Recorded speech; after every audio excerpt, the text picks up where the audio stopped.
Hello friends, welcome to Geetha channel. இன்றைக்கி நம்ம வீடியோவில் வந்து பார்த்திங்கன்னா சன்னா கிரேவி தாங்க பண்ண போகிறோம். ரொம்பவே எம்மியாக அண்ட் டேஸ்ட்டாக சூப்பராக இருக்கும். வாங்க இது எப்படி பண்ணலான்றதை பார்க்கலாம். அதுக்குள்ளான மசாலாவை அரைச்சி எடுத்துக்கலாம். அதுக்கு நான் ஒரு மிக்ஸி ஜாரில் அரை மூடி தேங்காய் வந்து வச்சுருக்கேன்.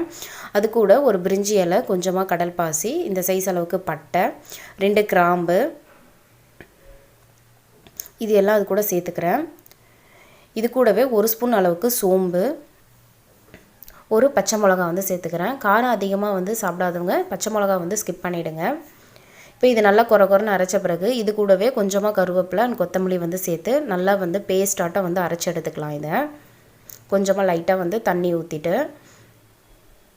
பாருங்கள், லைட்டாக தண்ணி ஆட் பண்ணி இதை நல்லா அரைச்சி எடுத்துக்கலாம். இந்த அளவுக்கு அரைச்சி எடுத்துக்கணும். நான் வந்து பார்த்திங்கன்னா நைட்டே வந்து கொண்டக்கடலையை வந்து ஊற வச்சுட்டேன். அப்புறம் காலையில் வந்து குக்கரில் மீடியம் ஃப்ளேமில் 4 விசில் விட்டு வேக வச்சுருக்கேங்க. கரெக்டாக வெந்திருந்தது பாருங்கள். ரொம்பவும் குழையக்கூடாது, இந்த அளவுக்கு இருக்கணும். இப்போது ஒரு பேன் வச்சுருக்கேன். அதில் வந்து நல்லெண்ணெய் வந்து 50 ml வந்து ஆட் பண்ணிக்கிறேன். இது நல்லா ஹீட் ஆனதும் 2 பெரிய சைஸ் வந்து வெங்காயத்தை கட் பண்ணி வச்சுருக்கேன் பொடியாக, அதையும் இது கூடவே வந்து ஆட் பண்ணிக்கிறேன். இது நல்லா வந்து இப்போ வதங்கட்டும்.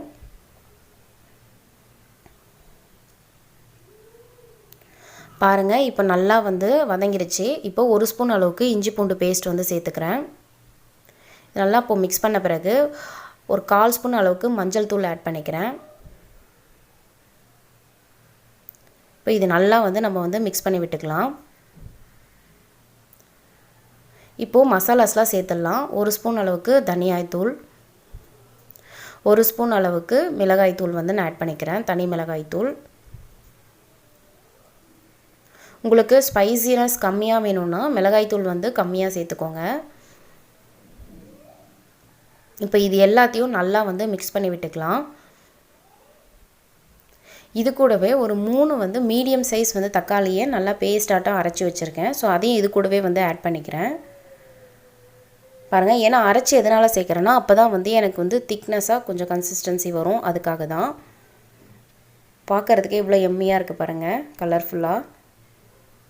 இப்போது தேவைக்கேற்ப நான் உப்பு வந்து ஆட் பண்ணிக்கிறேன், 1 ஸ்பூன் அளவுக்கு. இப்போ இது எல்லாத்தையும் நல்லா வந்து மிக்ஸ் பண்ணி விட்டுடலாம். ஒரு 2 to 3 மினிட்ஸ் கொஞ்சம் நல்லா குக் ஆகட்டும். அப்போ தான் வெங்காய தக்காளியில் இருக்க பச்சை வாசனை எல்லாம் போகும், மசாலாஸுடைய பச்சை வாசனை. இப்போ பாருங்கள், நல்லா வந்து கொதி வந்துருச்சு. இந்த ஸ்டேஜில் இன்னும் கொஞ்சம் மசாலாஸ் வந்து ஆட் பண்ணிக்கலாம். இதில் நான் ஒரு ஸ்பூன் அளவுக்கு கரம் மசாலா தூள், 1/4 ஸ்பூன் அளவுக்கு மிளகுத்தூள் சேர்த்துக்கிறேன். கண்டிப்பாக வந்து மிளகுத்தூள் சேருங்க, அப்போ தான் வந்து நல்ல ஃப்ளேவர் கிடைக்கும். இப்போது இதையும் நல்லா மிக்ஸ் பண்ணி விட்டு ஒரு 2 to 3 மினிட்ஸ் கொஞ்சம் குக்காக விடலாம்.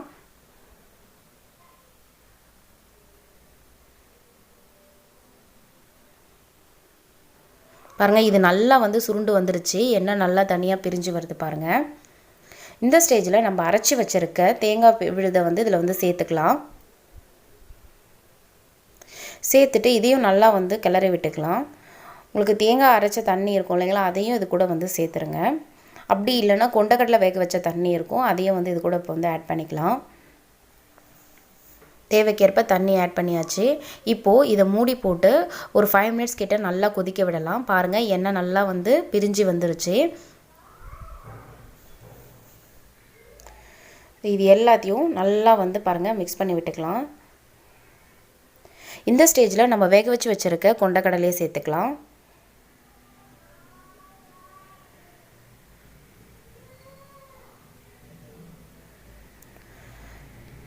இது எல்லாத்தையும் பாருங்கள் இதே போல் நல்லா வந்து கிளறி விட்டுக்கோங்க.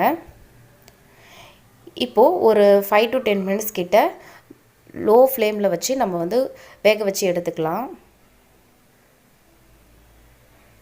நல்லா வெந்துருச்சு. நம்மளோட அருமையான செம்ம டேஸ்டியான சன்னா மசாலா வந்து ரெடி ஆகிடுச்சு.